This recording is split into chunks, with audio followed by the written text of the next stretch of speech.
It's 6 o'clock. I just call the meeting to order.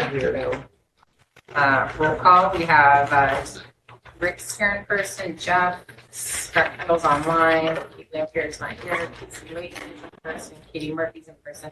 Did somebody say Steve? Yeah, Steve Brownie is online. Perla, Mrs. Sanders, and myself are here. I think Steve is. I have videos on. Yeah, he is. I saw him. Okay. I see his name, but it's like the first name. Can we just verify that stuff? Yeah, I physically saw him. He had his video on. Okay. So Tuck is not here. And then I guess before we start the meeting, I just want to acknowledge Lois. This might be your especially last meeting. So I just wanted to thank you for all of your dedication that you've been. We'll miss you very much. Yes, you. Very much. Thank you, Lois. Let's convince you to run again. Moving on, looking for a motion to approve the agenda. Second. Is that you, Katie? Yep. All right, all in favor? Aye. Opposed? And then looking for a motion to approve the minutes from the January 16th meeting. So moved. DC, all in favor? Aye. Opposed? Oh, never mind. Oh, More Perfect Union did a piece on what's happening in Brownsville, Texas. Muskland. Oh yeah, yeah. And how he's just I heard something about it today on the radio. yeah. Beautiful.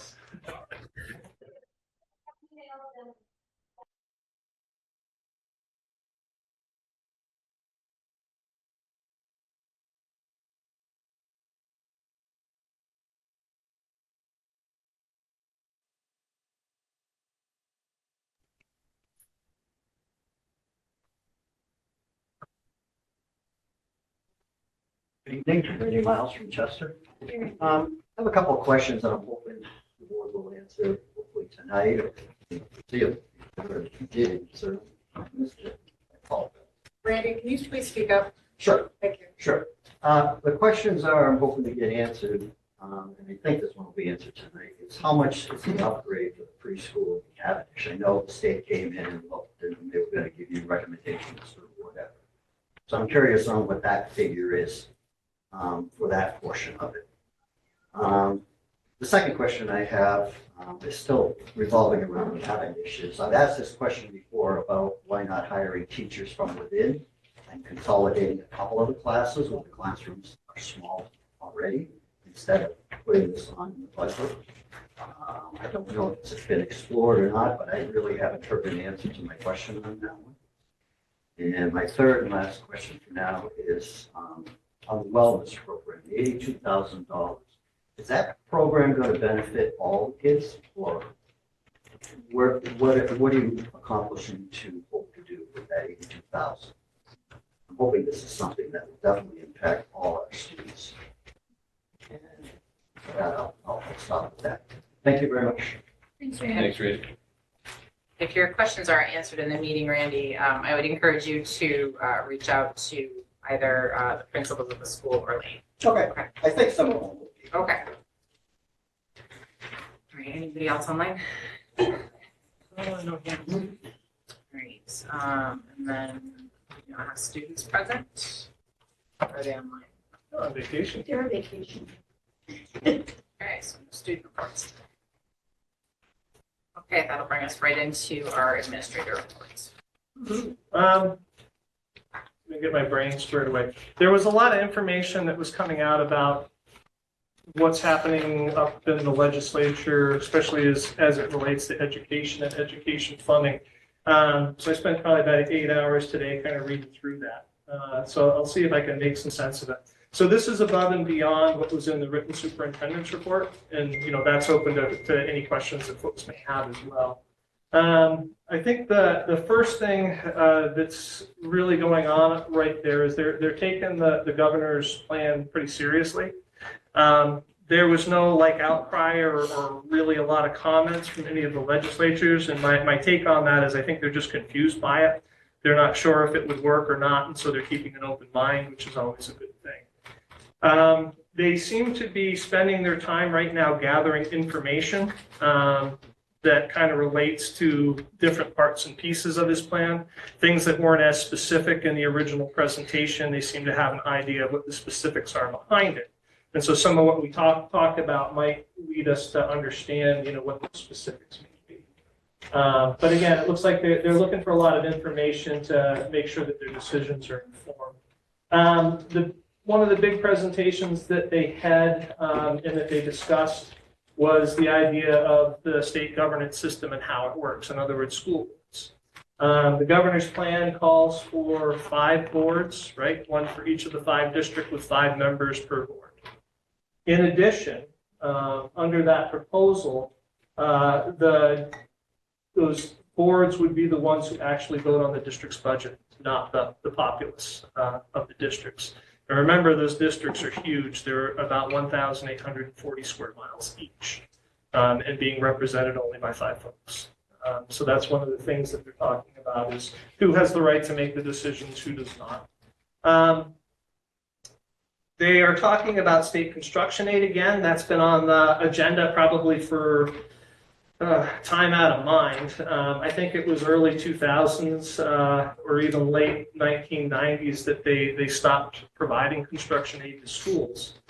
So they're having a discussion about it, but one of the things that is coming out of that might be important for schools to know is this idea that if you're having problems with your buildings because of deferred maintenance, they will not, if the construction aid comes back, they will not provide funding to help with that. So that was one of the things that they're discussing about. So deferred maintenance would be like structural repairs, fixes, cracks, leaks, structural problems, HVAC systems, right, replacing old and aged boilers, electrical systems, plumbing, roofing, and interior and exterior maintenance. So if any of those things have gone bad because of deferred maintenance, it will not be covered if people apply for those funds. They're having another discussion about how special education is funded. It looked like the information that they were receiving was really about how it's currently funded. So I don't know if that means that they're looking at potentially making changes there or not.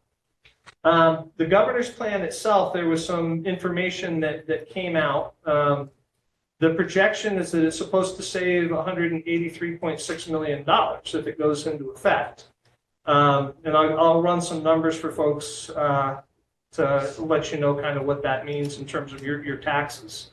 Of that $183.6 million, it was unclear of whether the cost increases that he proposed have been taken out of that. So one of the things that was being discussed was that every teacher would get a $5,000 to $10,000 raise.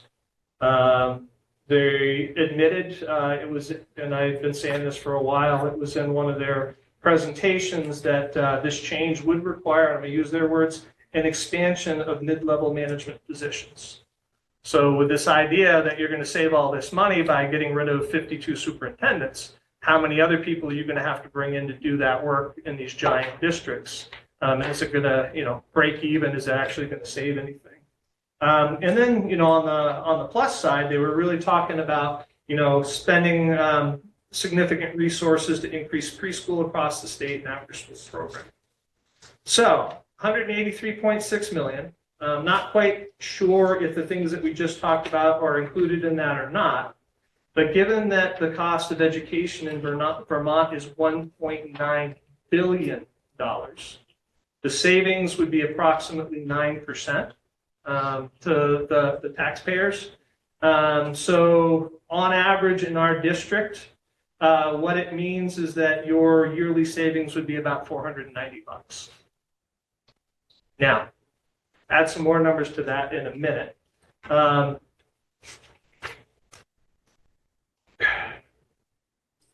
Most folks, I think the average I saw for this area, and taxes in this area are some of the lower in the state. For an average home is probably in the $6,000 to $7,000 range. And so, you got to put that into perspective is if I'm paying $6,000 or $7,000 is saving $490 worth of the potential closure of schools. One of the things that they said when the proposal first came out was, hey, if we consolidate anything, it's going to be middle schools and high schools, right? But they're also working on a bill right now in the House about how to streamline it so that boards can start to shut down their schools if they decide to do so. And so here's the conspiracy theory. You're concentrating power in 5-member boards. You're changing the laws to allow those boards to shut down small schools. What does that imply?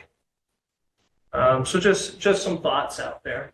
The other thing to recognize is that the cost of education in Vermont has been rising by an average of 6% per year over the last 5 years. So if you've got 9% savings in 1 year, if that number is accurate, how long is it going to take before that gets eaten up? Remembering that shifting all this stuff around is going to have a cost. And so the question is for a year or two, is the cost going to be greater than that 6%? It probably will be. So again, I think there's a lot of considerations out there. You know, is that $500 worth it? If it's even 500, I don't know. See, there was a. No, I think that was the biggest parts and pieces. But like I said, to our taxpayers, that would save about $490 for the average taxpayer. Yeah. Do you have any, they haven't released much that I could find about their proposed school choice lottery system? Do you have any understanding of that? There's, and again, I'm going to read a little into it. I haven't seen much about what they proposed other than saying they were going to expand it. But I know that they were getting some flack from, I believe it was the House. It was the Democrats in the House basically saying, look, it looks like what you're trying to do is increase how much of public education money is going to private schools with what you're proposing, and we're not going to stand for it. And so that would imply, if it's not just political speak, that would imply that, you know, that's kind of maybe one of the purposes behind expanding it, is to allow more students to go to private schools. That's what I read into it, more private or charter, independent schools. Yeah. Just curious. Yeah, and that's all I know at this point in time. If there's other questions on anything. I thought I read or saw on the news, I know the governor said something about going to 5 school districts, but didn't I read where they're actually thinking more like 34 or 35, or was I reading something different? I heard discussions, I don't think it necessarily came from the governor, but around the state of the fact that, hey, you know, 5 just isn't going to fly. It's not going to work. Okay. But we might be able to get away with 30 or 40. You know? Okay. I thought I read something. Yeah. So if you think about the state, there's about 82 high schools. You know, if every one of those high schools was consolidated into a district, you know, you could get away with 82, probably a little bit less than that. Probably in the 50s would manage it, especially given the geography that you've got to travel. And, you know, I would challenge our state lawmakers to actually hop on a bus and travel some of the distances the farthest students would have to travel in these districts. The other concern for me is that if you are consolidating schools, 30% of the schools that they've tested so far have tested positive for PCBs. Because of the geography of Vermont, you're not going to be able to pick and choose which schools the kids consolidate into. You're going to have to pick it based upon their locations. So what's to say that they're not picking, or being forced to pick schools that had PCBs or that really have had a lot of deferred maintenance that need a lot of repair? The estimate for repairing all the schools in the state right now, and this part isn't even touched in this plan, the cost to do that is estimated to be $6.2 billion. So it's not even going to touch that piece of it. Right, and I was going to ask you about that as well, because nowhere in the plans that they've made public that I've read have they actually discussed how they would operate these 5 mega districts, as far as school consolidation being a big piece of that, right? Something that we've struggled with their own reconstruction considerations. And the PCBs, they haven't, like you said, they haven't mentioned that once. And they're pulling back on the testing. They're trying to, right? There's a big push to just pause it altogether, which to me is incredibly reckless. If you're actually considering this, you have to know what your inventory is, right? To make any sort of qualified decisions. And I haven't seen any discussion of that at their level. They had a slide of what the, managerial structure would be. See if I can remember the parts and pieces. You'd have a superintendent, I believe an assistant superintendent. There were like 2 curriculum directors and a business manager. And then various support staff to help them out. But that's for, these giant districts. But again, even the physical locations, as we've said, like geographically, it's. Yeah. You can't pick the best performing schools and the schools that are in the best shape because they're probably not in the location you need them to be to make sure the kids aren't, on a bus for an hour and a half. Or there's probably conflict between PCDs and performance. You could have the best performing school in the area, but it could also be needing, $1 billion worth of remediation. Yeah, and like I said, none of this touches the need to repair, most of the schools in the state in some way, shape, or fashion. It's an interesting. I give him credit for taking it on. At least it's getting the conversation going. But remember, he's also got a 1.5-year timeline on getting it all done. Right, and what they've put out has only raised more questions for me than answers. The one thing they've sounded off on repeatedly is the mega districts and the consolidation of the school boards. But how they plan on doing that, they haven't given us any real information. So if your school boards are voting on your taxes, those 5 members representing that 840 square miles, where does the input from the people that are actually paying the taxes come from? You may or may not have a representative there because I guarantee there's more than 5 towns in each of those mega districts. Sure. So, it seems like there's a problem there and one has to, again, just because you see it doesn't mean there's anything going on that shouldn't be, but it looks like there's a real power grab and consolidation of power that's going on. Becomes easier to direct things with fewer people. But it just gives me concern because the other, talking point they've repeated is the newer and fewer cry, which lends to that power grab. We're going to close stuff down. We're not going to pay for maintenance. You're on your own. You only want to pay for new construction. Yep. It sounds like. And the other thing I was laughing about when I was coming over, it's like, if you're closing down schools and you're having these mega districts, have you even calculated how many new school buses you're going to need and whether or not they are physically available? Because because we used to order them because we had them in OSSD, it takes like 3 months because they're usually not sitting on a lot somewhere. They either have to be shipped overseas, which means they're going to be more expensive now with all the tariffs that are coming out, or they physically have to be built. They come in a package and the company builds them for you. So there's a lot of considerations that just aren't there yet. But I'll try to keep folks informed as I learn a little bit more.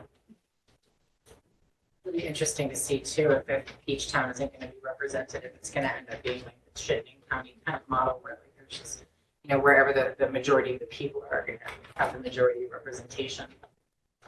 Yeah, my impression is that they were looking at good models, but it looks like the models that they are trying to use are from states that have a higher population density. We had a couple thousand kids in Marblehead, but the total square mile area of Marblehead was 4.5 miles. You can do a consolidation like that, right? You could grab in a couple other districts on the side if you want to make things bigger. But when, in central Vermont, the average size of a district is somewhere in the 150 to 170, square mile range, how reasonable is it going to be? Interesting things. Any other questions for Lane? All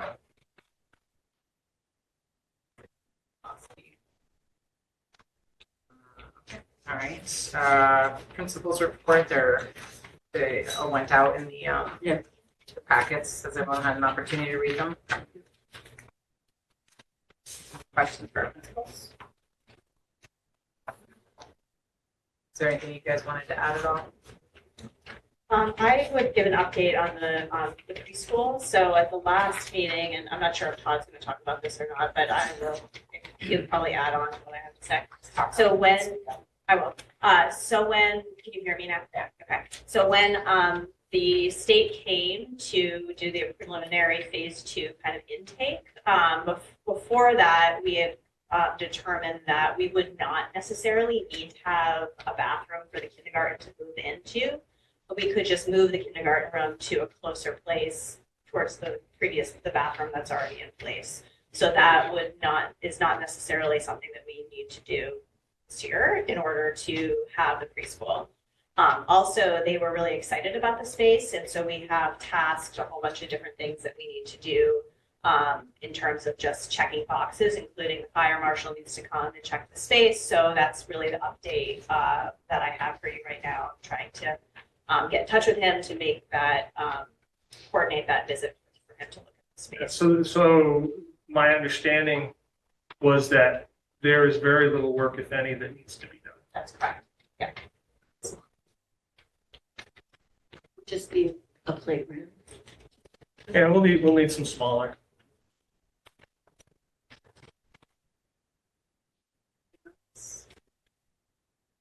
All right.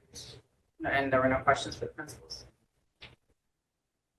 And then curriculum report. I think I saw Lisa online. Sharon. Your mic's still off, though. Yes, I'm here.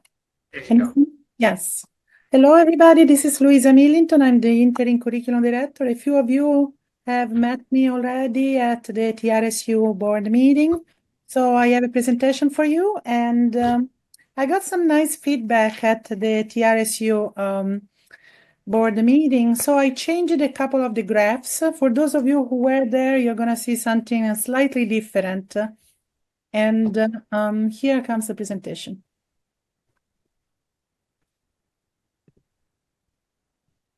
Okay, so I can minimize this one.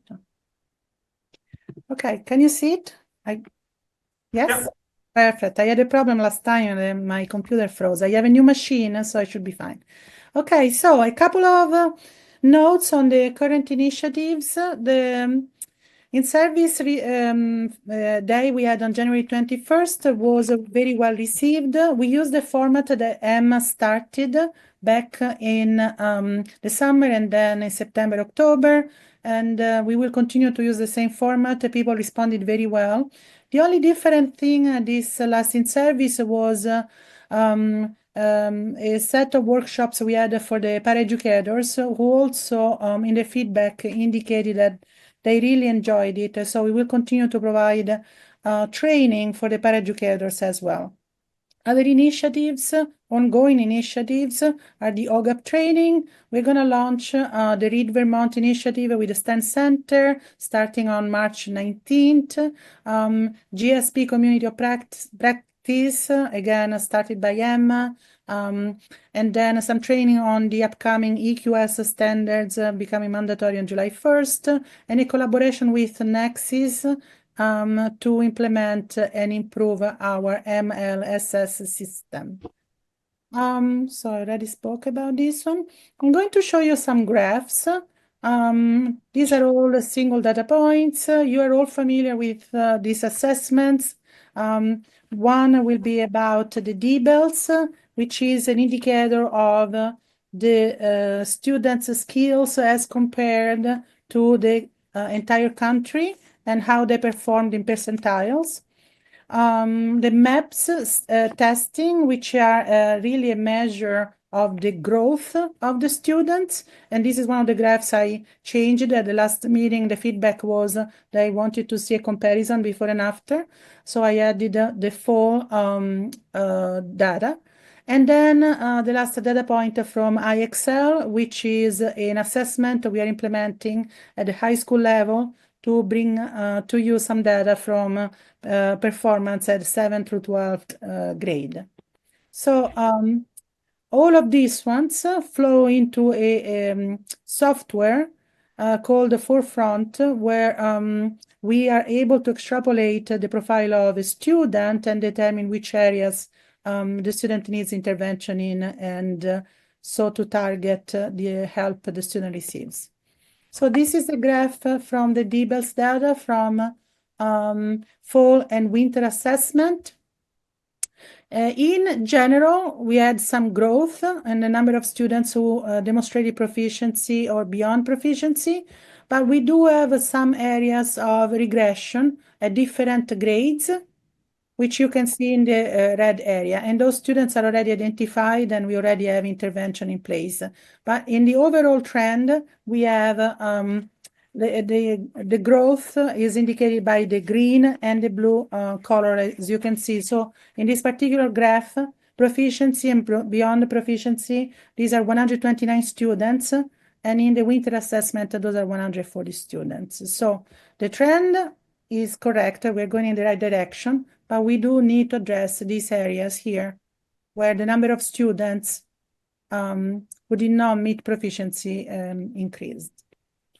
These are the maps, graphs for reading, grades K through 6, except this indicator, but certainly this is in kindergarten, could be because the students are not familiar with the test really yet. All of the other ones showed growth, and the overall trend, as balanced by this anomaly here, is really like shows here a consistency. But if you look at the majority, all of the other grades show improvement. And then I have a similar map for, and it froze again. Oh my goodness. I keep having this problem with the sharing, sorry. I will have to do it manually. Louisa, try. Yeah, try. Sorry, I keep having this problem. We looked into this already. So this is the indicator for the math proficiency. And as you can see, the trend is growth.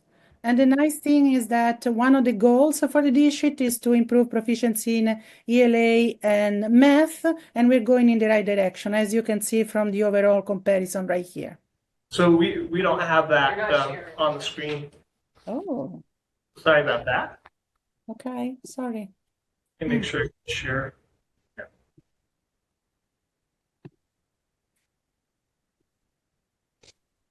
Hi. Can you see? I think I'm going to leave it this way because if I do the big slideshow, it freezes again. Can you see the math trend? Yes? Yes. Perfect. Sorry. And they changed my machine. I wonder if it's something with my account. But anyway, so the next one, and this really I would like to, how large is on your screen, I don't get to see. But if you can see, these are from IXL. And this is, again, the comparison between the fall assessment and the winter assessment. Now, these large gray areas here, these are students, unaccounted students, which means students who did not take the test.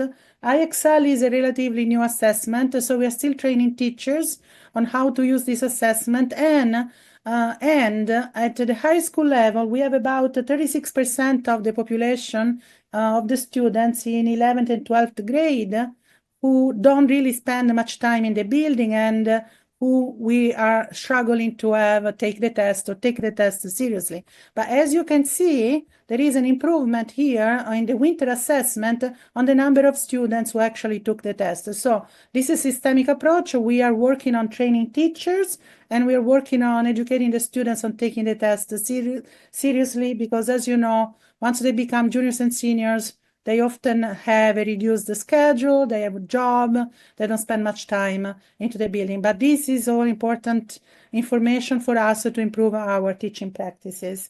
And similarly, I have the assessment for IXL Math. And IXL is actually an incredible screener because if you dig a little deeper into the assessment, you can actually determine which common core standards either the students didn't master or they just need, a little reteaching to reach proficiency. Is really an incredible assessment. So as you see in math, we have increasing number of students and the proficiencies in green, exceeding proficiencies, the darker green, and so forth. As a conclusion, we combine all these data points together to have the profile of the student and determine what kind of intervention a student needs. And we already have a structure in place to help the students grow. And our goals are to improve proficiency, and I think it was a 2-year goal that you approved by 2026. And I can say that we are on the right path for to continue our growth. Sorry, what questions do you have?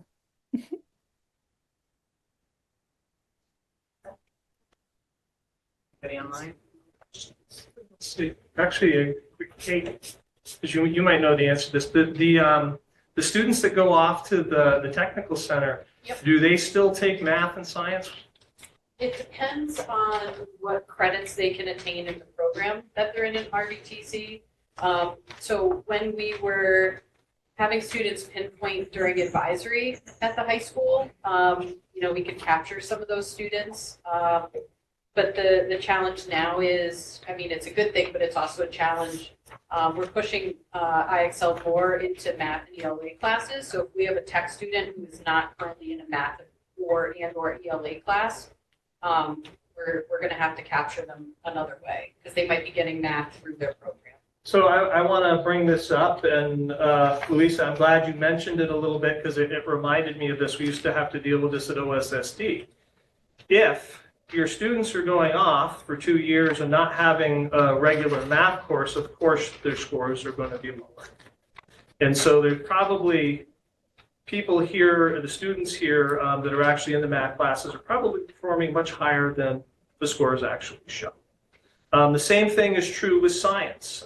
Science is the only state test that is given in 11th grade. And if they're not taking a science course that year, obviously it's going to impact their ability to be successful on that test.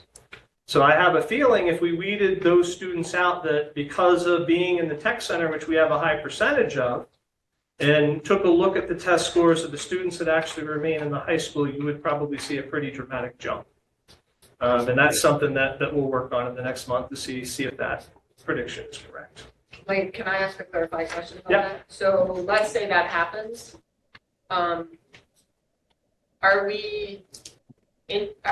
Do we still intend to use IXL data or some other data for the students who are taking those tech center credits to recognize when they need support in math?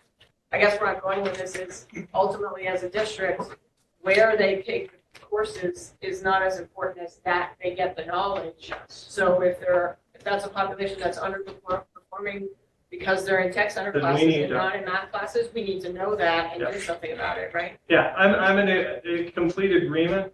One of the things that is worth striving for the tech center students, because if they go off into a technical field, it will limit their abilities if they don't have it, is all of them should have mastered the standards through Algebra 2. That's kind of the national benchmark for all students. Every student's got to hit those standards for Algebra 2 and be proficient to be successful in legal life. So that's worth tracking. Well, and I think, correct me if I'm wrong, whether the students attend tech center programs or not, Algebra 1 geometry are expected courses to take under the current program study. Just a clarifying question is, when you say not in the building as much, are you talking about the students who go off to the tech center? Is that?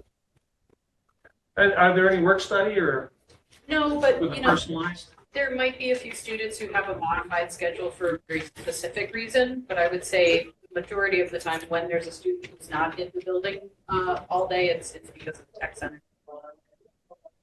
Percentage of students are, we're seeing anywhere between 20 and 30% of non-capture. I don't know that percentage off the top of my head. Any other questions I regarding? think, sorry, Pam's on, she might be wanting to tell you that number. Yeah, Pam? Yeah, I don't know the percentage, but I just want to make sure I heard Julie. Like our tech center kids all need to do Algebra 1, geometry, and Algebra 2 as graduation standards. So they get additional standards there for math, but they need to take those. and that we do have a plan to capture those tech center kids who are not in, or any of our students, because they're not only tech centers, in the block scheduling too, depending on the testing schedule for IXL, we need to capture those students who are not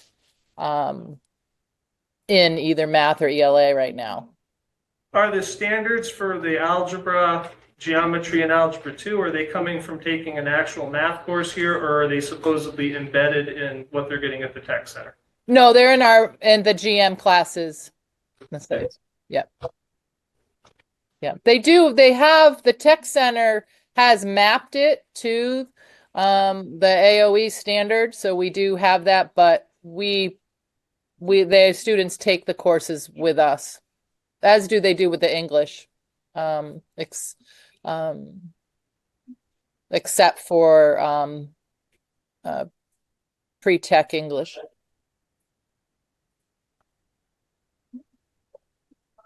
But they are, I mean, our tech center, it's just the time in the building, but they have, with our schedule, we have the ability and a plan to reach them. Thank you, Pam. Are there any other questions regarding the curriculum reports? Well then, thank you so much, and I'm available anytime you want to hear more about this. Thank you. Thank you. All right, that will move us into the Tier 2 facilities report. Okay, good evening, everybody. I'm going to be pretty brief. Nothing real terrible. I'm going to piggyback on what was funny, right? Nothing too terrible. I'll piggyback on what Emma said. We met with the state for the preschool. I was pleasantly surprised that it doesn't look like, to answer your question, Randy, at this time, a very, very minimal cost. But I want to put an asterisk on that we need the fire marshal report. So anytime you're going to deal with the fire marshal, I don't want to say that, right now we're in really good shape unless the fire marshal comes in and decides something else. Wayne mentioned about playground. That was talked about. It was a concern because we invested the money in a very nice playground there. Not a concern. The only thing we're going to have to do, and we don't have to buy any implements for the littles, we may have to move some picnic tables out of the way. There's got to be a minimal height of something they can climb on. So we may have to move some stuff, but they're not required to have playground equipment. So another cost that we're worried about that won't be absorbed by us. Chester Andover, per our board in Lane's direction, I met with engineers and architects and started them on Banwell Architecture on some design plans for our FEMA project. This will be a cost that will be absorbed by FEMA when the reimbursement goes. May have to pay them, but as that goes, that's a reimbursement. So that's underway. I don't want to give a time frame when we'll see those plans, but they're working on those. At the March meeting, I will be away on vacation. Cheryl will be here with a number for you for our fire door project and the fire alarm upgrade from our fire marshal report. So you will have a decision to make. That's on March 20th, I believe. So that we have all those documents that are going to go out to bid, and so Cheryl will be here with a number for you. I may or may not be able to jump online that night, but it should be pretty straightforward. PCBs. This is the not terrible part. They did the indoor air quality testing a couple weekends ago. Spent a weekend here with them. The initial reports came back and everything is dropped. Like, we're below school action level in almost all the classrooms, except for the one that was crazy high is in between the school action and immediate action level, which they expected in the dead of winter. I think I didn't want to argue with our environmentalist, but I believe it was different than what he had told me before, that when the windows were closed up and the heaters were running, that the numbers would go up. He feels that they tend to go down. We're going to start ordering replacement filters for the canisters coming up because those will get changed in August, and we order them now. That's reimbursable from the state. They're doing the PCB more PCB source testing here now, not as we speak, but they've been here all week, starting on Tuesday. Now, to echo what Lane and Casey said, there's a lot of speculation at the state level, but because we're doing such a good job, especially here in Bellows Falls and North Country, we've been moved from the top of the list to get any funding to the bottom. Oh, great. And then I've heard this right from the AOE. Us in North Country were at the top. With the funding they put in this year, this is gonna sound very bad, but it was $12 million. 12 million isn't a drop in a bucket to take care of the PCB problems that the state of Vermont has forced us to test. And now we have this problem. Hartford High School is in a lot of trouble. They're gonna see a lot of money. Their school, I talked to one of their principals there today, half of their school is tore apart from the inside, gutted. So that's the state's biggest concern right now is Hartford High School. Are we gonna get funding? I don't know. Wish I had an answer for that. I'm like Wayne and Casey. I have some ideas on what the state's up to, but it's a theory. I don't want to go into that, but it's just a theory. And we'll see 3 months maybe, he said, before we find out if this source testing, shows anything more positive. They tested paint and floor tiles in every classroom. It's frustrating. We have a lot of floors that are brand new in the school, and they pour up tiles, 2 or 3 tiles in every classroom, and we really have no choice in it. The state's telling them to scrape the paint and drilling holes in walls and tearing tiles up, and stone tiles and carpet where there's carpet, and it's frustrating. I mean, everybody knows what our high school looks like, and it's frustrating for myself and our custodians to go into every classroom and see that. So, It's like being victimized. Just for clarity, in terms of the fire marshal, if there are any findings that he has that have to be repaired, my guess is they would probably have to be done anyway, regardless of whether we have the little kids. for Cavendish. Yeah. So For the safety of everybody. The way the people from the state told M&I, there's some different considerations for preschool. So the fire marshal will want to pull a permit for that. And they didn't see anything. They looked at the spaces, like Emma said, and they were very happy with the spaces.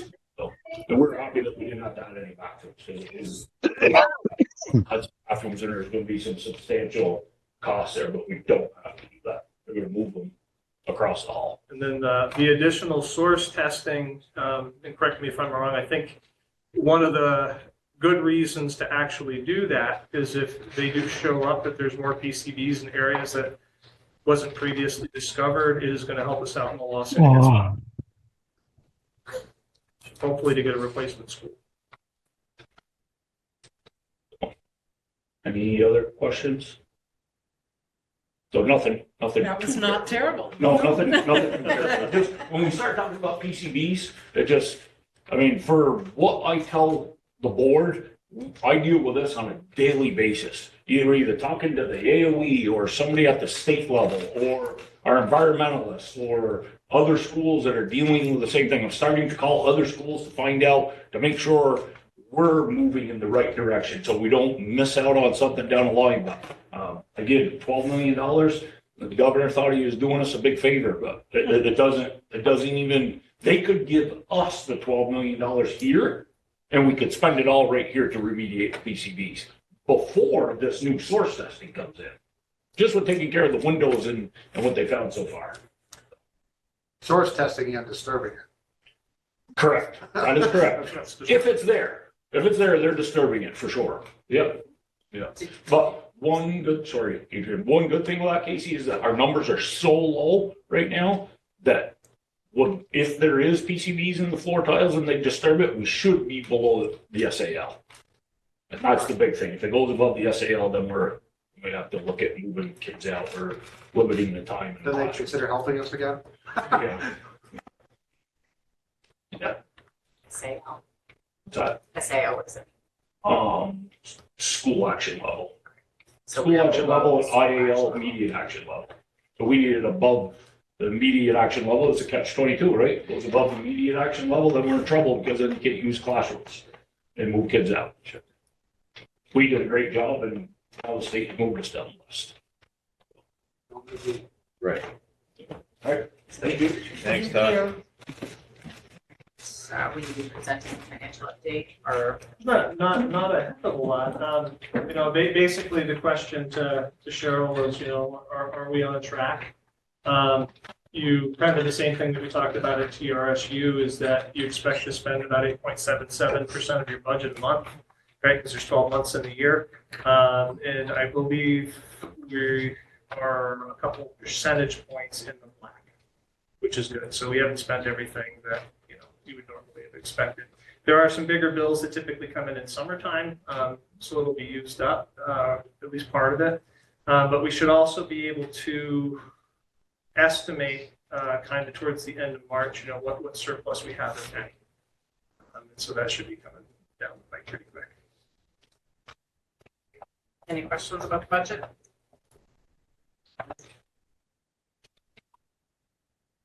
All right, so we're going to move into committee reports. Okay, so this month we had a visit to pre-tech, and their focus is on 9th and 10th graders, and they use the time that they have with them for exploration to see the possibilities of where they can, what's available to them once they decide to spend time at the tech center. They generally, they choose a project and they design it, and they were making skateboards, I think. So it was really quite interesting. Yeah. Then right now they're up 7 students from the tech center itself has plus 7 students from last year. They're running a surplus of a big $786. BTVLC has 168 students in custom projects, but again, the marine biology trip is not going to go forward because they don't have enough enrollment. Hopefully they'll do it next April. And right now they're interviewing candidates for the head of TBLC. And I guess, we hired the vice principal to take over Scott's place. So that's all. Okay, that's it. Has anyone, not putting anyone on the spot, but just since Lois will not be in that position anymore, we still have a vacancy on having a committee. Yeah, now, they said that I can, because of the way town meeting day falls, I can, even if I'm not a member of this board, I can go to that next meeting. But starting in the April meeting, somebody else will have to take it. So people would consider that would be helpful. It's a very pleasant board, and it moves, it's not a late night. Meetings start promptly at 4:30, generally end by 6. In person. In person or on Zoom, you can Zoom in. If not, we may have to get creative, maybe having rotating, maybe multiple people go or. That's all right. not a bad idea. Then we all are all involved in it. You never know how they would feel. Yeah, if we can't get someone to commit to it in whole, at least having somebody. Yeah, we should have representation because we send students there and we give them money. Yeah. So we should know what's going on. Fully agree. Okay, so for the TRSU board, for the most part, you've heard all of the updates that were presented by Lane regarding the legislative actions, the budget, the TRSU facilities. The only thing that was different, and you're going to hear it in a little bit, is the TRSU board, which also adopted the policy governance, went through and created their first policy, which we're going to do here afterward. It's very smooth, painless. And then likely we're gonna have to talk about work days to try to come together to kind of bang out the majority of them in like maybe 2 sessions, or we're gonna be doing this for a long time. So I'm just trying to get through them. But once you see how this one goes through, you'll see that it's actually not gonna take a really, really long time if we just commit to a couple hours. The TRSU board hired a special educator. She's currently a para at CAS, and she was hired on as a special educator. And her first name's escaping me. Her last name is Angela. Thank you. Or Angelica. First aid. Joe. Your first name. Angela, thank you. So that hire went through, and I think that was pretty much it for the TRSU board. Outreach. We got the board bulletin out. We reviewed data regarding the website improvements and came up with some preliminary thoughts and discussed. We also discussed an event to coincide with the annual meeting and have the posters available for distribution. Thanks to Lane. Yeah, if people want to take a couple of them before you leave, just to distribute to people, or drop off at places of work if you're local. Okay. And then legislative committee, we haven't met, but We have something more here shortly. okay. Yeah, I've fallen down on that a little bit. I have been tracking as much of the future of education as I've been putting out, as I get my hands on. And, we talked about earlier, it's still very speculative, and there's not a lot of details they put out, but I'm tracking it and come together as a committee and compare notes. Okay, and then I remember it's you, Scott, Steve. and Steve. But I feel like in this current climate, with everything that's happening, the more people, the better. Those are the official members. But if anybody wants to show up and be part of this discussion, it would be good. Yeah, it's a lot. I mean, they started out with a very broad, vague, here's our plan, and then they slowly trickled out more details, but not enough to really know exactly what's going to happen. Just a few talking points that keep repeating. I think they're going to commit to in one way or another, like super districts, consolidating school boards, taking over the grand list. And a lot of the meeting, I think, is still on YouTube. If you weren't able to go to it live, you can go to YouTube, their channel, and watch it. So maybe we'll try to plan for a meeting in March or April. Okay. Yep, definitely March. Okay, that's it for committee reports. That brings us to our second public comment. Randy?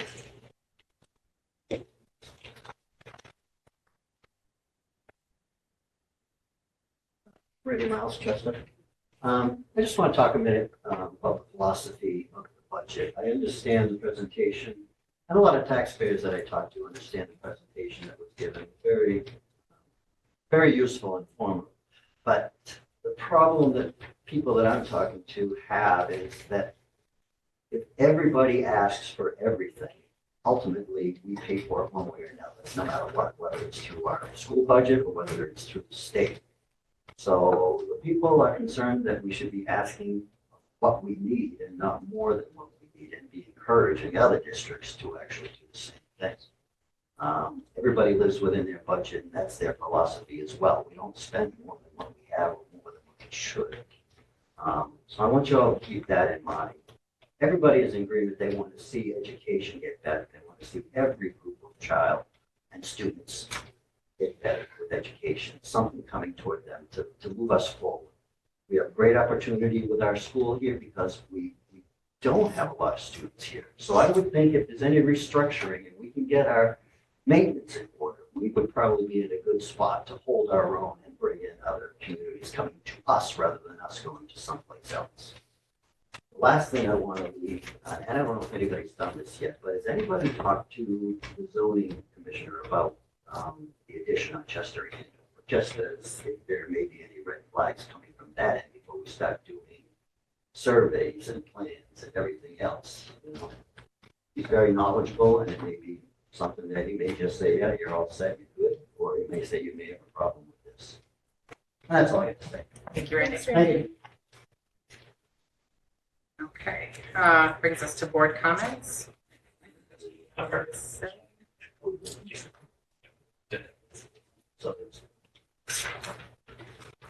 Right, so for new business, Cavendish Public Library Agreement, I believe it's in your packet. Yep, last page of your packet.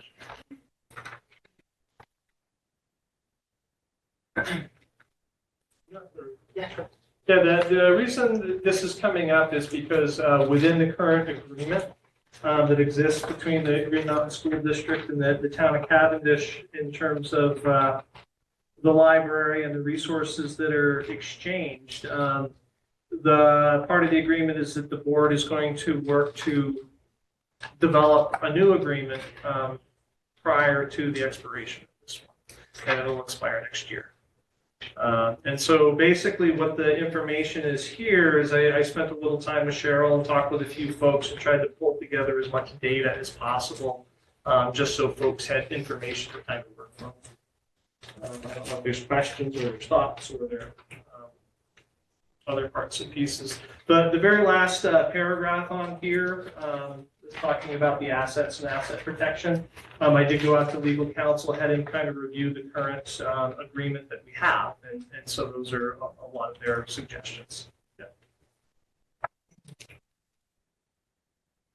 I think the only thing I thought of when I was reading it was when, especially reading through that last paragraph, I'm sorry, not the last paragraph, but the paragraph regarding the other towns contributing because of the TRSU budget.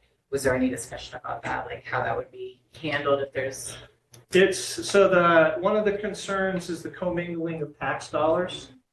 So you have a situation where the Cavendish students have unequal access to a resource that all the towns are paying. And so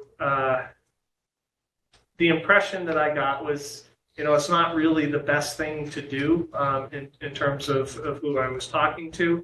But if you do it, just make sure everyone is aware. Take the extra time to make sure that the other communities that are putting into this are aware of where that money is going.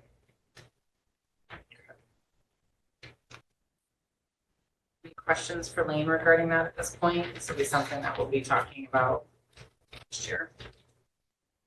I would just say that all the information listed there from legal just sounds really good, for sure.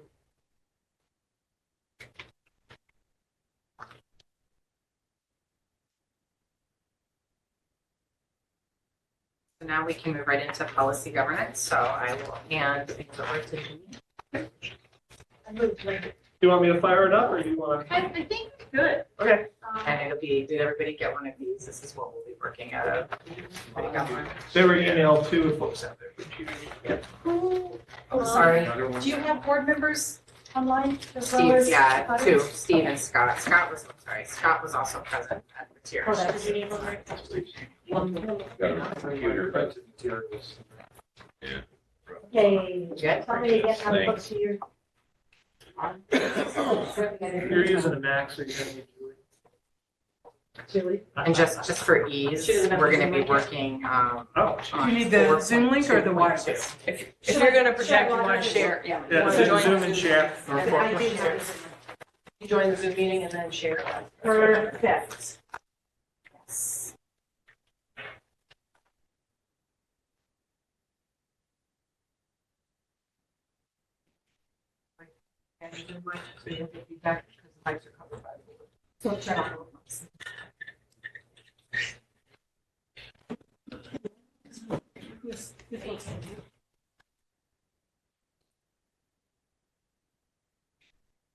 Okay. Should have share permission.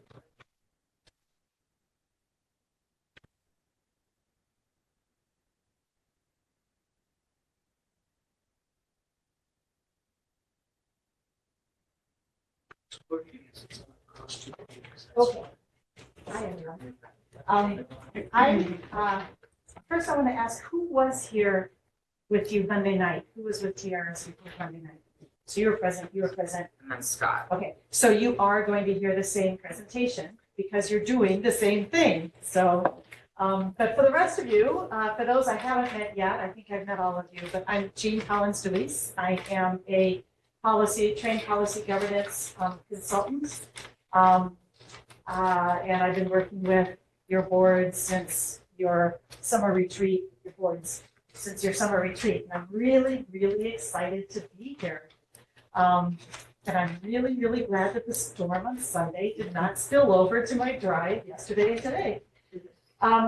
Just a little bit again about me and my experience. I am a recently retired school superintendent out of Vermont.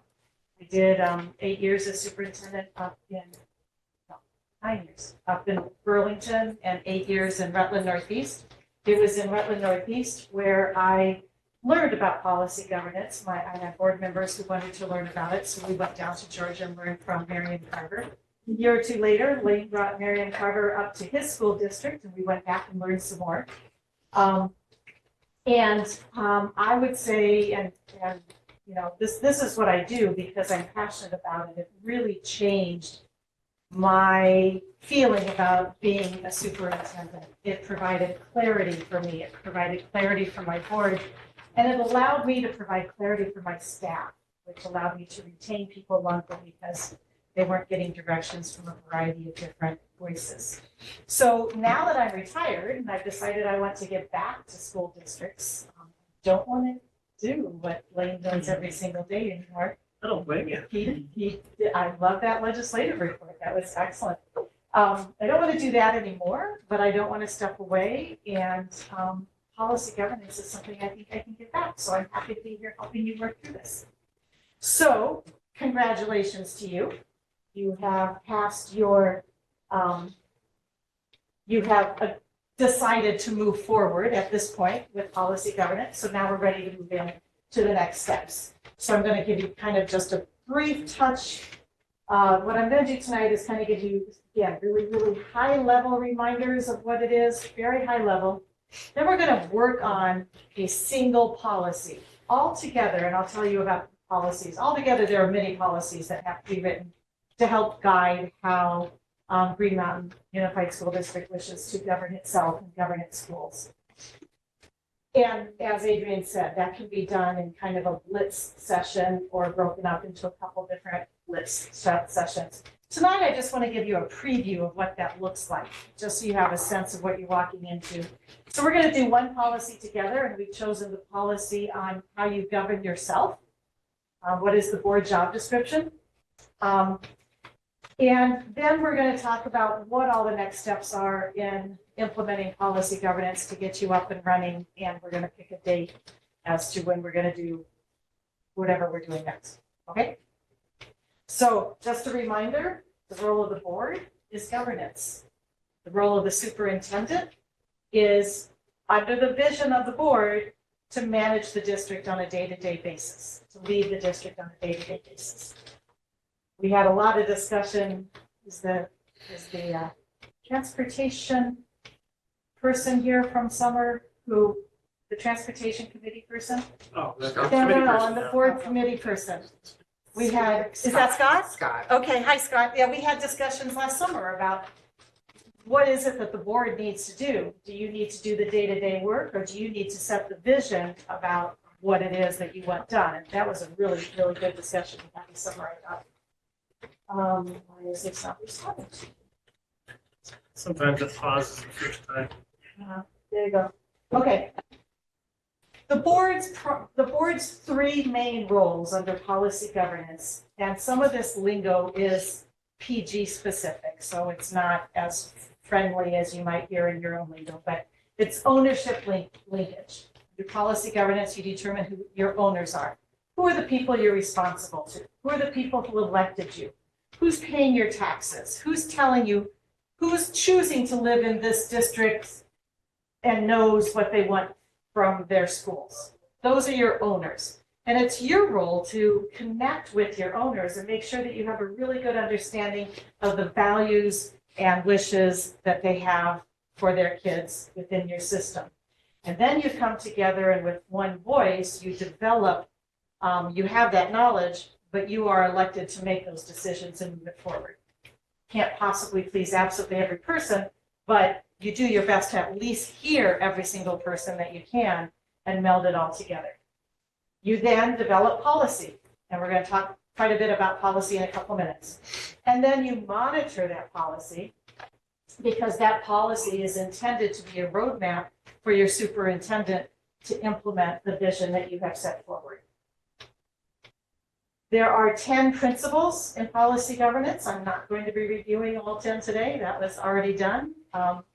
But we are going to talk about policy sizes tonight, specifically around the different parts of policies. So what is a policy? According to the National School Board Association, policy tells the administration enough information so that they can get working on the task in accordance with the board's wishes. Policy is what you put in writing that tells the superintendent what it is that you expect. There are 4 sections of policies under policy governance. The policies, again, they're designed also for the board to hold the superintendent accountable for what you said. So they're written in such a way that the superintendent can report back to you and say, this is what I believe you told me to do, and this is how I'm progressing towards it. So therefore, they must be written. They're not unspoken policies. They must be written down so that everybody's clear, and they're comprehensive. And then they're written from the broadest level, and then you narrow it down until you get to the point, you provide specificity until you get to the point that you feel really comfortable that a superintendent would know what you meant by it. Okay, so I'll show you examples of that as we go. In the 4 sections of policies, on the right-hand side, the superintendent is responsible for enacting those. You pass them. They're your policies. Ends policies is your goals, your outcomes for your students, at what cost, and that's what it is. So that's like, this is what we exist for, and this is what I expect to have. These are the results I expect to have out of this district. Superintendent's responsible for working towards those results and achieving them. And then you also design executive limitations, which I'll talk about in just a minute. Those executive limitations cover 8, sometimes 9 different areas, and that's where you are building the box within which the superintendent can make his decisions and act. On the other side, on the left side, is about you. Again, you're writing these policies, but this is about your governance process. What is your board job description? What is the role of the chair? What are roles of committees? Those types of things. How are we going to govern ourselves? How many of you, when you came on the board, had anything like that handed to you? Probably not. And so you kind of like take a couple seasons to figure out what's going on around the table, right? Now you're going to have a manual. You're going to have policies that will tell anybody who wants to run for the board, this is how we work. And then when you come on the board, this is how we work. And you can go to these and follow it. Then you also are going to talk about board management delegation, set up a few policies around that, which is how do you interact through your superintendent to get things done. For example, you're going to talk with one voice to your superintendent. He's not going to get direction from 6 of different people. It's going to be the will of the board that tells him what to do. Again, I just talked about, so I want to talk about each of those areas. I think I probably already did. But if you see anything that you want to ask questions on as I go through these next couple of slides, please let me know. I want to spend a little bit longer on executive limitations because this language sometimes gets people stuck under policy governance. The language, I'm a special educator by training and experience. I believe in positive behavior management and positive skills. And so I really struggled with the fact that the executive limitations are written in what's considered negative language, meaning the superintendent shall not X, Y, Z. Here's an example. The superintendent shall not operate without personnel rules that clarify rules for staff, provide for effective handling of grievances, and protect against wrongful decisions. There's a reason for this, though. It's really a paradigm shift that you have to you have to work on in your own head. The reason for this is you can't possibly tell Lane what to do every single day. You can't possibly be aware of the situations that are going to come up. Not just the day-to-day stuff, but back when I was superintendent, COVID, and how that turned our world upside down. And all of a sudden, everything we were doing, we couldn't do anymore. What you were talking about today with the changes that both the feds and the state are thrusting upon you, you can't possibly tell them how to respond to each of those. But what you can tell them is, these are our values. Our value in this particular one is that we want our paid and volunteer staff treated respectfully. And in number one, that means we want transparency and that they know what their job is. They know how to complain if they feel they're not being treated fairly. And that they aren't being put into something that's harmful or dangerous. That's a value you have. So you're writing this policy as the superintendent shall not do this stuff. Anything within there, he can make the decisions to do, therefore. And he's then accountable to you when he writes you a monitoring report about these are the things that came up. These are the grievances that came forward, perhaps. Here's a copy of our personnel rules, that he is accountable for what you've defined. Does that make sense? Yes. Yes? Awesome. Okay, this often becomes a sticking point. Again, I've already touched on board management delegation, how you connect your authority to your executive position. And your sole official connection is through the superintendent, and only the official acts of the board are binding. Those are examples of policies that you would write under this section. And then the governance process, these are the areas, again, that we'll talk about what is the board's way of governing itself. Tonight, we're going to work on the job description. Okay, any questions on that very brief overview? What's my name tonight? Oh, I'm sorry. My name is not Horace Manleague. I mentioned this to the TRSU folks. That was I worked for that association up until last Saturday. I'm still using their Zoom account, and your tools won't let me change my name. So that's why it's up there as Horace Manleague. I'm sorry about that. I'll work on that. Okay, ready to jump into a policy? Awesome.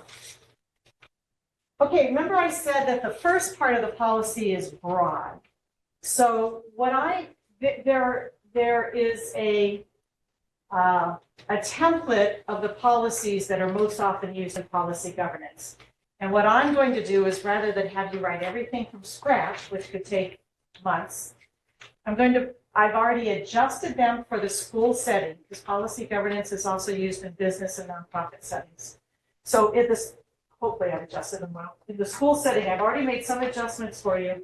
And what I'd like to do is kind of go through the sections of this policy and say, does this resonate with you? Does this make sense with you? Is there anything missing that you want to address? Is this going to apply to you?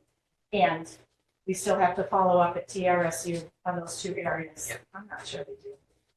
And just so that there's no confusion, this is from the TRSU meeting. Right. So like ignore Ludlow, Mount Holly, ignore the TRSU. Please so do. It will be this. Yours will talk about just your towns being in there. That's it. Okay. Thank you. I will, when I write up the draft for you, as we finish each policy, I'll write it up for you, and then you'll have a last chance to edit. No, that's fine. I just didn't want to get like stuck. Yeah, you're not suddenly taking over Ludlow, Mount Holly. Yeah. You don't need that. Okay, so this is the umbrella part of the policy. This is the broadest part. Specific job outputs of the board, again, as informed by your residents of your towns, are those that ensure appropriate organizational performance. So that's saying that your board really wants to ensure appropriate organizational performance. And again, this should say the Green Mountain School Board shall participate, actually in your case, you're going to participate with TRSU to hire, negotiate a contract with, and set compensation for the superintendent. So I'll flip that language for you. No? So the GM board doesn't do that. That's just the TRSU board. So you don't include your boards on that? We're not involved in the setting the compensation. That part is all at the TRSU level. Okay, but you are involved in hiring? We were involved in like the interview process, but the TRSU board was the hiring. Okay. Yep. All right. Everyone, so I'll just take out that paragraph.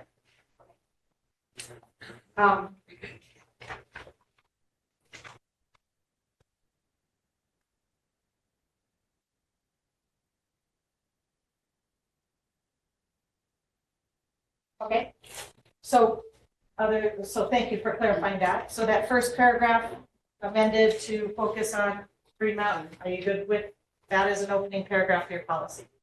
We can come back to it if you need to after you see the other pieces. Now we start narrowing down. So what does that mean? And this is where there are 7 sections, I believe, that we'll walk through. So 4.2.1 is probably the longest. This again reiterates, again, this is your job description, that you, and I have not updated the slideshow from TRSU, so it is Green Mountain. So you will create and maintain the link between your ownership and the operational organization to represent the informed voice of your residents, which includes seeking input on their values, educating your owners on issues impacting the organization, reporting back to your owners on your organizational performance, and ensuring owners and other stakeholders that bring non-governing issues to the board that they understand the process for getting their issue addressed. You do this already. I assume, at least at the time that you're running for election, and I assume ongoing, you're already talking to neighbors, owners, residents, people contact you, you reach out. You may have opportunities like your annual meeting prior to the budget election, budget forums, open houses. There are a number of opportunities where you can hear from, seek input from your owners. You already educate owners on issues. I think that I've seen a couple examples of the communication that your superintendent sends out. I don't know what the board specifically does, but I do know, again, you have to have an annual meeting at least once a year where you're educating your owners about the issues that you're facing. Then you're reporting to them through your annual report on your organizational performance. And you just had 2 public comment sessions tonight where you had the opportunity to hear from people. That's both under A and it's also under D. So if there's I heard Adrian say, if you don't hear the answers to your questions tonight, please contact so that you can get follow-up. So you're doing that D already. So comfortable with this one? Excellent. Okay, 4.2.2 says that you're going to both create, which you do once, and then maintain and update as needed your written governing policies that address those 4 areas we already spoke about: ends, executive limitations, board management delegation, and the governance process. This is part of your job description to do this. Questions on this? The other ones are a lot more brief, so we'll go through them a little bit faster. So 4.2.3 says you're also going to be familiar with your policies. It's not enough just to write them and put them on the shelf. You have to live them, which means pulling them out, which means having them at meetings and referring to them from time to time, which is something I can teach you how to do in an authentic way. Good on that? Okay. 4.2.4, you're going to gain assurance of successful organizational performance on ends and executive limitations. How might you gain assurance of successful performance on what you gave to the superintendent? His reports. You're going to set up a schedule in your working calendar whereby he has to give you reports on the different ends and executive limitations throughout the year. So you'll kind of chunk off 1 or 2 policies. Some can be grouped because they're short, so 1 or 2 policies a month, perhaps. And it's your obligation to read them, understand them, question them, and accept them, or not accept them, if that is the case. And there are occasions where you send it back. Any questions on that? I was just going to say, since Lane is familiar with this process, he can, I think it'll be a relatively smooth transition with being able to provide, because you showed me in the ends report that you were basically updating almost monthly to the board, something along that line. So I think that'll be. And also when we get there, Lane, from the reports that, I don't know your later ones, but the ones that I was doing, which are similar to what you were going to have a simple template for you to use now. Yeah, because those were, They were lengthy. yeah, their ends were really nebulous. So it took a lot of explaining why I interpreted it the way that I did, the data that we were using. So it's a lot easier. Things are really specific in terms of It ends. is, and even the other reports, there's an easier way to report out than what I was doing before, that I know. Something else I was going to say on that though.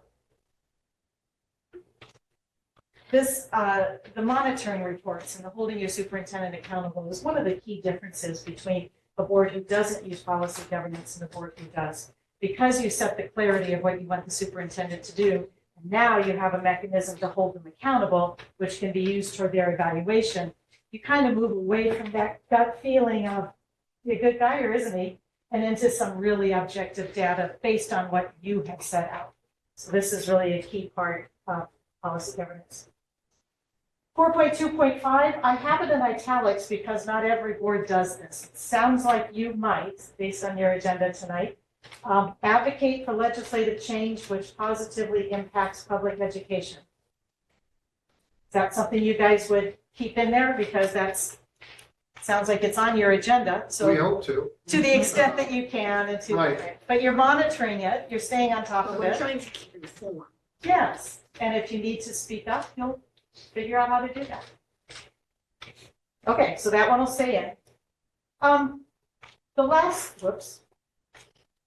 last two, determine the expenditure of surplus funds and determine the expenditure of long-term reserves.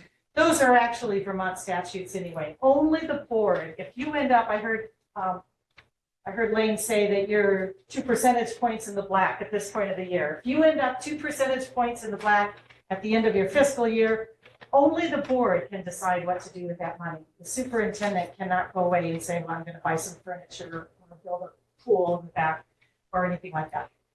Only the board, you might bring recommendations, but only the board can decide what actually to do with that money.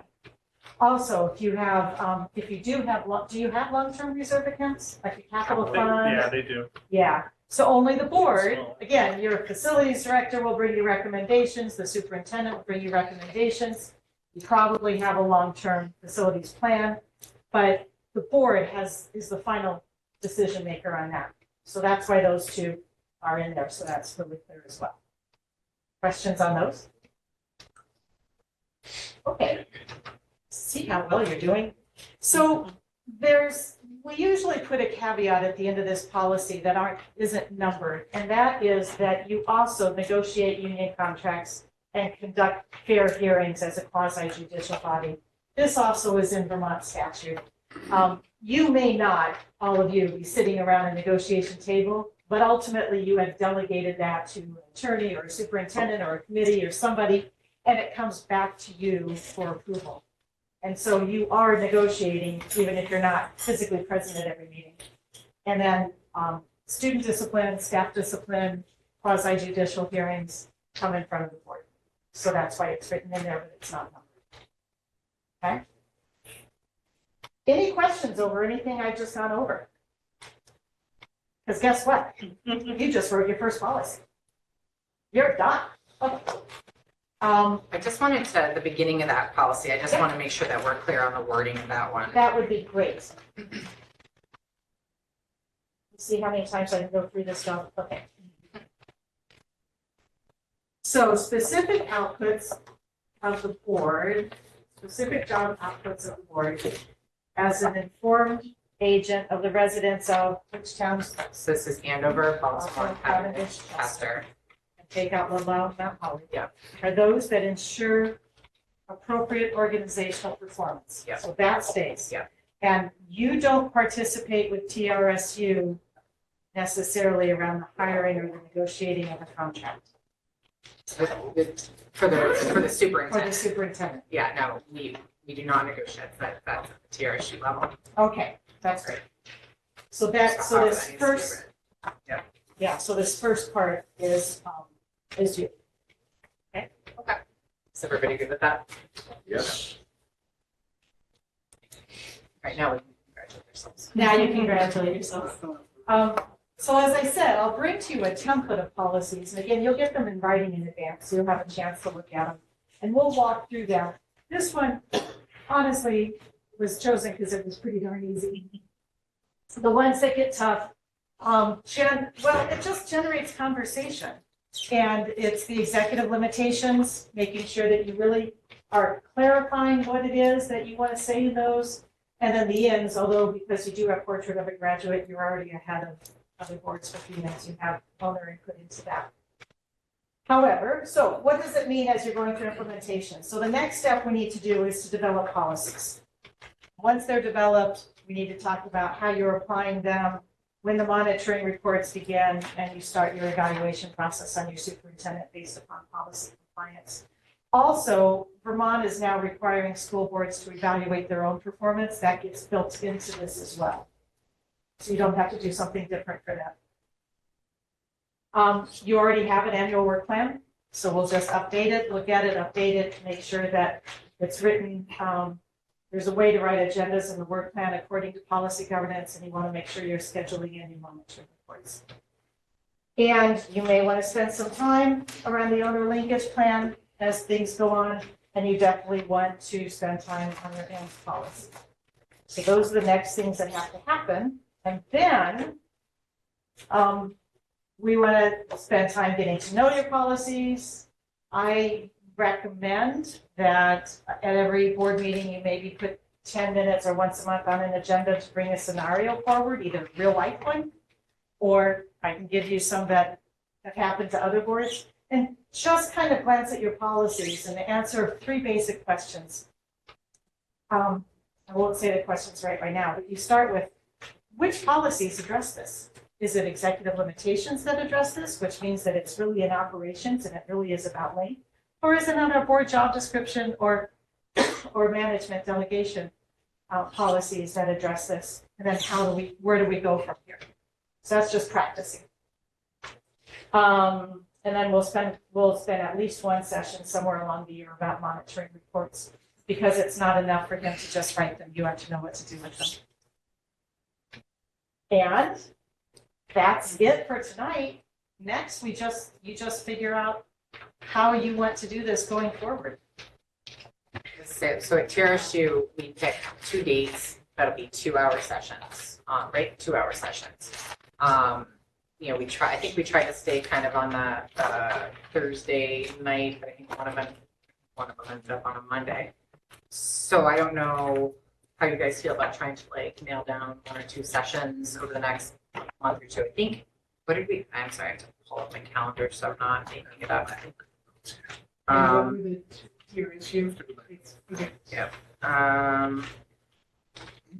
Amber, do you happen to have them? I think I've got, let's make sure. I thought I put them in as well. March 25th and April 22nd. March 25th and April what? 22nd. Okay, so those dates are off. And those are 6 p.m. 6 p.m. to 8 p.m. That's TRSU.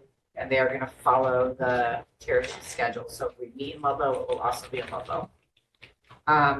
So do you guys want to look at like 2 dates also in March and April, or do you want to do April, May? You know, but I'd like to, my goal would be for us to have our policies done by, before June, by June. So because that's going to be like the next year starting. It would be a good. In addition, you'll be writing them in, let's say, March, April, May. Yep. And then you need to vote on them 30 days later. That would be, so having them done by the end of May is really a good goal, so you can finish them in June. Yeah, and that also gives it'll be fairly going into evaluations and that sort of thing. So, do you want to try and look at a couple dates? Or the other thing I can do is ask Sydney, that is named Sydney, to send out a Survey Monkey with a handful of dates, and we can try, like how we used to do with other meetings, and just try to narrow it down. Does that work? Yeah.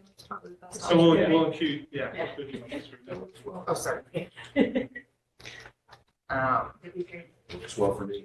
Okay, all right, so we'll put out a Survey Monkey for that. Okay. So just so I'm clear that we're going to agree on 2-hour dates to do the policies, and we're going to try to complete them by the end of May to vote on by June. Yes. Yes, All right. thank you. Way to go.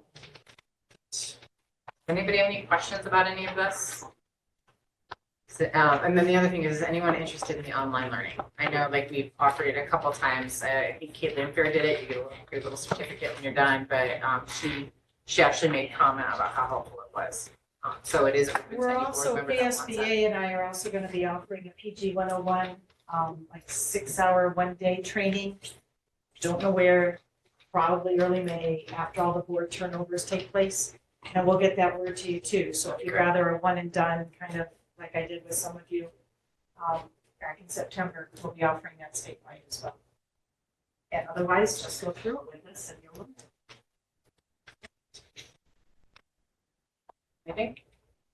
Anything online? Thank you. Thank you. Thank you. Yes, thanks very much. Looking forward to working with you. I think I've left.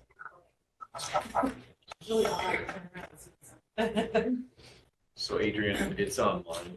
We can do it online. There's a course that link is signed you up for. Just email it. It would be great. And it's completely on your own time. It's not like, Okay, so we can. it's like 8 modules that run 20 to 40 minutes each. Okay. You come and go as you wish. That's great. Yeah, yeah. And it does explain all of it, get deeper into it. So yeah, so if anyone's interested or thinks they'll be interested, just email me. All right, if there's nothing more on that, we'll move into old business. So negotiations update.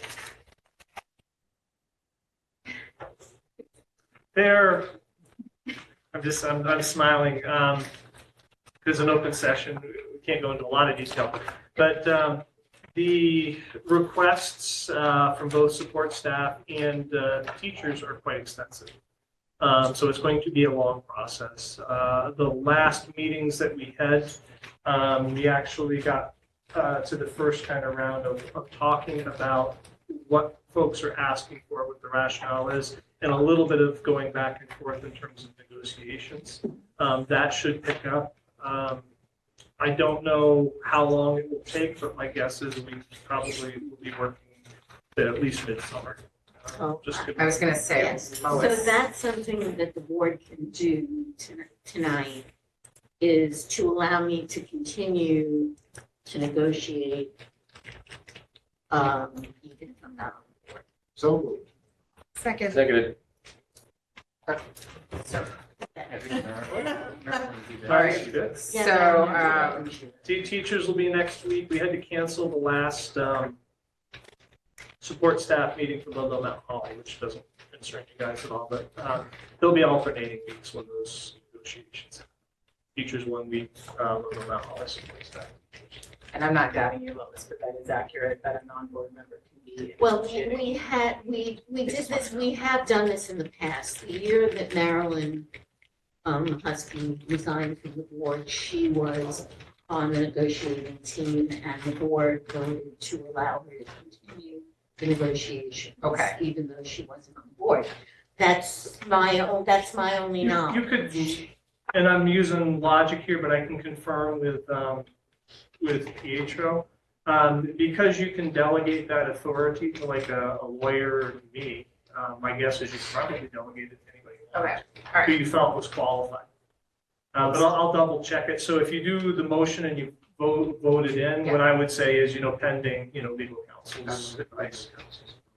Okay, so the motion on the table is that Lois Perlow will continue negotiating for the board. contingency bond for consultation with legal counsel. Okay, so that's made by Casey, seconded by Katie. Is that correct? Okay, all in favor? Aye. Opposed? Steve's still on. I don't see her here. No, okay, all right. Thank you, Lois, for I actually had one other request too that's related to negotiations. regarding this motion. No. Okay, all right, so the motion passed that Lois will continue pending. Sorry about that. So the other thought that I had, this ad board is actually pretty good. Folks are showing up. I've had times in the past where, things will happen and it's just me and the lawyer that are there. I don't expect that would happen, but the ground rules will require that the folks that are at those meetings, somebody has got to be there that has the authority to sign off on the tentative agreements. And so I would ask the board to either vote that authority to me in absence of other board members, or Chris Lee. Either would be okay. And that would only be in effect if, we've got a meeting with them and for whatever reason, we don't have board members that are there. A TA just means that, we've agreed in principle. It still comes back to the full board and the full board has to say yes. So it's not. That we've done, I think, every year. Yeah. Yes. So, can someone make that motion, please? I would move to appoint, Lane. Second. Yeah. I'm tired, okay? To give Lane the authority to sign. Yeah, that's where I'm at. That's where I'm at. All right, so Katie, who seconded? Rick? Rick, all in favor? Aye. Opposed? All right. At least you know I'm paying attention. All right, anything more on that, or we move on? Okay, all right, and We then are I, meeting at 4:30 through 7:30. all right, and it sounds like we've already had the update for the Chester construction. Yep. And then we've also had the update on the preschool. Why don't we move those two under facilities reports? Next meeting. So just so you're clear, we did not adopt the policy that was done today. Once they're all done, then we vote in mass. So no policies were adopted at this meeting. Are there any future agenda items that anyone wants? So we won't just be discussing the other kinds of policies anymore. No, we will. They're totally separate. This is Oh, governance geez. and then, well, no, the board deals with those and then the policies that, like that we have to have will still exist. Okay. Yeah.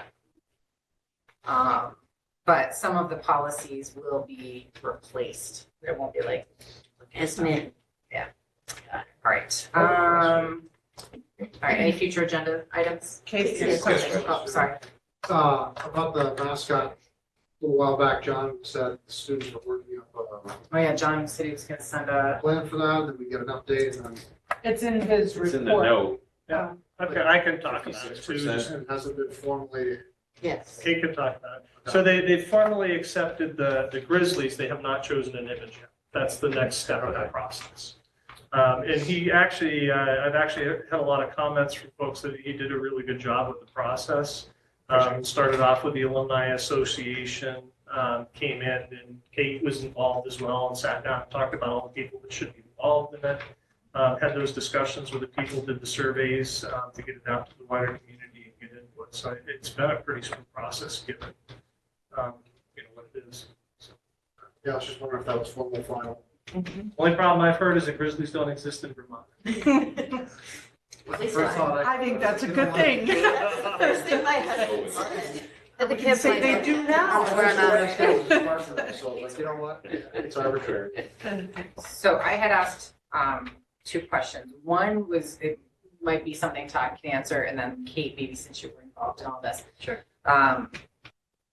Just because of how traumatic the last round was, I had asked for there to be some discussion about how the Grizzlies were vetted through the organizations that were complaining. Because one of the last ones was the NAACP and some discussion about like flying turtles and like, I don't want to get all the way through this and then the Grizzlies are somehow or another attributed to, some tribe somewhere and then we're back at square one. So I didn't know if there was any vetting. I know, Lee had vetted it, and Legal counsel. yeah, all the feedback was that there's really no associations that we know of that we have to be concerned about. Okay. All right. And we're gonna send it to the BPA.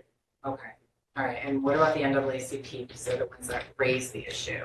I just don't want to, like I said, I just don't want to get all the way down the highway and then. Well, I think the BPA will tell us if there's, the BPA is the one that set the policy on what the branding for your mascots can and cannot be. So we will send them our recommendation that that's what our students, And they vet it. and they will tell us whether or not we met that criteria. Okay. And then the other, I'm sorry. Sorry, I was just saying, make sure you get that in writing and have it available. And then the other question, and this was, comes from concerns that I received some phone calls when like the news articles started coming out. Is the cost. So the cost that we incurred when we unbranded, and then if we rebrand and then have to unbrand again for some reason, just is what thought has been put into that in regards to how to kind of maybe So keep the cost down. at this point, right, all of our uniforms, there's nothing, no branding of our old mascot anywhere is left on the property. I started making this move so we didn't end up like some other schools with $250,000, our sports programs aren't that big, but it would be expensive. So what we have now wouldn't, if we didn't want to, wouldn't cost us anything. We just leave it kind of with the Just leave it GM. the way it is. Okay. If somebody, principal, school board, community, somebody decided they wanted, it came through Grizzlies flu, we came up with an imagery and they wanted it on the gym floor, there are places to put it with the existing state of Vermont and GM there, or you're gonna redo the whole thing. And that, I wouldn't dare guess, I know what the price was when we got it done before, or you could put the imagery somewhere's on the floor and be just as well at a fairly minimal cost. To answer your question, it would not be, you wouldn't have to buy all new uniforms, that would have to be in discussion with a principal or superintendent. If when we started buying them, if they wanted to move in that direction, I would say keep our uniforms the way they are. They have the GM on it, you get, now have a mascot if it's okay, and you save that money in case 10 years down the road, somebody decides, we want to change it again. I guess, and that's to the point, Yeah. is, how do we, is there a plan in place to avoid 10 years down the road when somebody has issue with the next mascot? Like, I think we keep our keeping us as uniforms. kind of Yep. mascot as possible. I think we keep our uniforms and everything we have the way it is right now, and we announce it that we are the Green Mountain, if it all flies, we're the Green Mountain Grizzlies, that athletic events. Okay. And I think too, the only thing I would add is, our uniforms are great, they're really nice. We do have the option, like as uniforms age and it's time to buy new ones anyway, we could slowly start to phase things in, or we could just say we're gonna stick with Green Mountain. The other piece is when we get to the point of looking at imagery and mascot, like what that kind of looks like. We wanna have some student input and maybe help create some designs, but all of that we will vet too before anything becomes an official logo or anything like that. Always just do a plat. Right. Something that can come down, somebody's got it. That's right. Okay, those were my questions. Anybody else? Okay. That's easy. All right, and then another public comment. I don't think we've got anybody left. All right, so our next meeting date is March 20th. Here at 6 p.m. Again, thank you so much, Lois, if you don't end up joining us again for all of your time and efforts. It truly is appreciated. Absolutely. Yes. There is no executive session and motion to adjourn. So it's Katie and second. So. All right, all in favor of adjournment? Aye. Opposed? All right, we are adjourned at Was 7:43. no one is running for this.